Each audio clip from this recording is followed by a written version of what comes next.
ஆண்களை உள்ள வாங்க. தீபக் பிரபையா வேற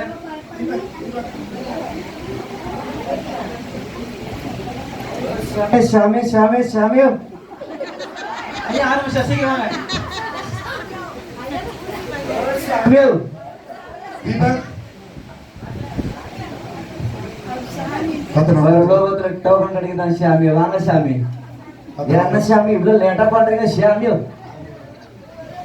நம்ம ஆதிசாரம்லாம் போடுறது சாமி. எல்லாம் வாங்க பரலோகத்துக்கு டோக்கன் வாங்க. கர்த்தர் நாமத்துக்கு மகிமை உண்டாகட்டும். நாளிலும் இந்த ஆண்களுக்கு சார்பிட ஒரு சின்ன ஒரு நாடகம் கர்த்தர் நமது மகிமையாக போடலாம் நினைத்து கொண்டிருக்கிறோம். இந்த நாடகத்தோட கதையை சுருக்கமாக சொல்லிடுறேன். அது என்னன்னா, ஒரு வாலிபனுக்குள்ள அவன் தூங்குற அவன் சொப்பனத்துல நடக்கிற ஒரு காரியம்தான். அந்த காரியத்தை தான் காண்பிக்க போகிறோம். அது என்னன்னு பார்ப்போம். இந்த கதையோட தலைப்பு வந்து பரலோகத்துக்கு டோக்கன்.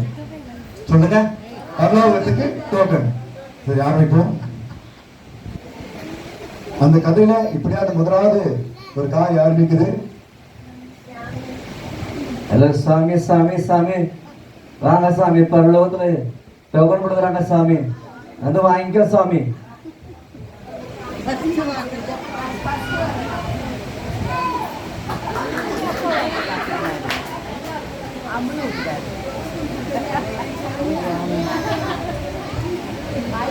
பரலோகத்துக்கு போகிறதுக்கு டோக்கன் தானே? பரலோக டோக்கன் வந்துருக்கீங்களா? சரி, நீங்க உங்க பாவத்துக்கு மனம் திரும்பிருக்கீங்களா? பாவத்துக்கு மனம் திரும்பி ரட்சிக்கப்பட்டிருக்கீங்களா? அப்போ உங்களுக்கு டோக்கன் கிடையாது, நீங்க போகலாம்.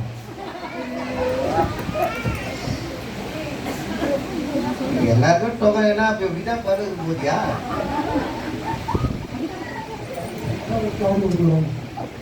பரலோக டோக்கனா?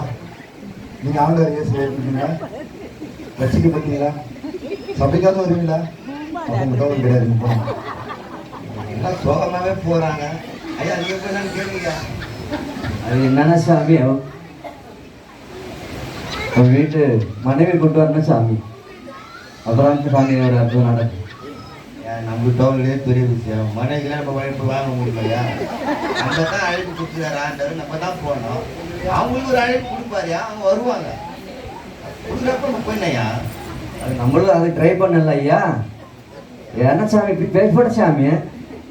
நம்மளும் நம்ம ஜெபித்தா தான் நாங்கள் அற்புதம் செய்வார் சாமி. ஜபத்தில் விழித்திருந்தா எல்லாருமே கிடைக்கையா? ஜபத்தில் விழித்திருந்தா ஒன்றுமே கிடைக்காது. அதான் ஐயா, ஜபம் முழங்கால் யாவது ஜபிக்கிறாங்களோ அந்த கர்த்தர் பேசுறாரு ஐயா.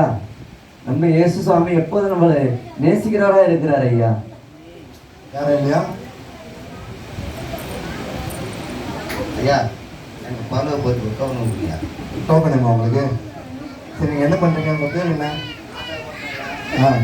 வருமானம் பத்தலையா? நீங்கள் தான் என்ன சொல்லணும்? அதுக்கெல்லாம் இல்லைங்களா? பரலோகத்துக்கு வந்து டோக்கன் கிடையாது. கொஞ்சம் நேரம் டோக்கன் கேட்குறேன் உங்களை. நீங்கள் ரட்சிக்க பண்ணீங்களா? நசிக்கப்பட்டையா? இயேசு ஏற்றுக்குங்களா? ஐயா எல்லாம் வரையா? ஆண்டருக்கு தெரியாமல் என்ன செஞ்சுருக்கீங்க? நான் ஒன்றும் செய்யலையா? அப்போ உங்களுக்கு ஒன்றுமே கிடையாதுங்க, நீங்கள் போகலாம். அடுத்துட்டு வாங்க. நீங்கள் என்ன பண்ணுறீங்க? நான் ஆண்டவரை பற்றி மக்கள்கிட்ட சொல்லுவேன் அப்படின்னு. அப்புறம் அவர் எப்படிப்பட்டவர், பாவத்துக்காக ரட்சிக்கப்பட்ட இதெல்லாம் நான் எல்லாருக்கிட்டையும் சொல்லுவேன். ஊழியத்துக்கு போவேன். நான் கர்த்தருக்கு பிரியமாக நீங்கள் ஊழியம் செய்ததுனால உங்களுக்கு மட்டும் பல கோல்ட் டோக்கன் கிடைக்கும். நீங்கள் உங்களுக்கு தான் டோக்கன் போகலாம். கர்த்தருக்கு ஸ்தோத்திரம். கடைசி யாரும் வாங்க. என்ன சாமியோ ஆண்டர் எல்லாரும் எல்லாம் சொன்னாங்க சாமி. நான் ஒரு உண்மையை சொல்லுறேன் சாமி. சொன்னது அப்புறம் சொல்லுங்க சாமி, பரலோகத்துக்கு டிக்கெட் கிடைக்குமா கிடைக்காத? நாங்கள் ஒரு உத்தராட்சி பட்டம் செய்வோம் சாமி. ஆனால் அந்த மாலை வந்து 7,000 ரூபாய்க்கு 10,000 ரூபாய் விற்போம் சாமி. ஆனால் அது ஒரிஜினல் இருக்காதா சாமி? ஆனால் இந்த பயிற்சிக்கார கும்பல் என்ன பண்ணுறது சாமி? அதையும் வாங்கி அது பண்ணுது சாமி. ஆனால் அது என்ன பண்ணுறோன்னா, இந்த பாகுபட்டுறதுல சாமி அதெல்லாம் பண்ணி நாங்கள் இது பண்ணுறோம் சாமி. இது நல்லதா கெட்டதா சாமி? நீங்கள் தான் சொல்லணும் சாமி. எனக்கு அதெல்லாம் தெரியாது. நீ ரட்சிக்கப்பட்டிருக்கணும், அதுதான் எனக்கு தெரியும். சரி சாமி, அப்போ போகலாம். சரிங்க சாமி.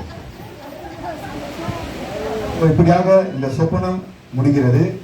இந்த சொப்பனத்தின் கருத்து என்ன அப்படின்னு பார்க்கும்போது, அநேகர் அழைக்கப்படுகிறாங்க, ஆனா பரலோக ராஜ்யத்துக்கு தகுதியாய் மாறுவதில்லை. இந்த சொப்பனத்துல அந்த வாலிபன் தாங்கிற காரணம் என்ன, எல்லாருமே பரலோகத்துக்கு போக ஆசைப்படுறோம், ஆனா அதுக்கு தகுதி உள்ளவர்களாய் நாம் மாறுவதில்லை. ஒரு சிலர் தான் கர்த்தருக்கு பிரியமான காரியம் செய்கிறோம். ஊழியம் செய்தாலும் கர்த்தருக்கு பிரியமான செய்யும்போது தான் பரலோகத்துல போக முடியும். கர்த்தரோட வார்த்தை சொல்லப்படுறது போல, அந்த நாட்கள் என்னோட கத்தாவே சொன்னாலும் கர்த்தர் நான் அனுமதிக்க மாட்டார். அப்போ நம்ம கர்த்தருக்கு பிரியமாய் மாறணும். கர்த்தருக்கு சித்தமான செய்யும்போது கர்த்தர் நம்மை பரலோகத்தில் ஏற்றுக்கொள்ள வல்லவராக இருக்கிறார். கர்த்தர் நாமத்தை மகிமை உண்டாகும்.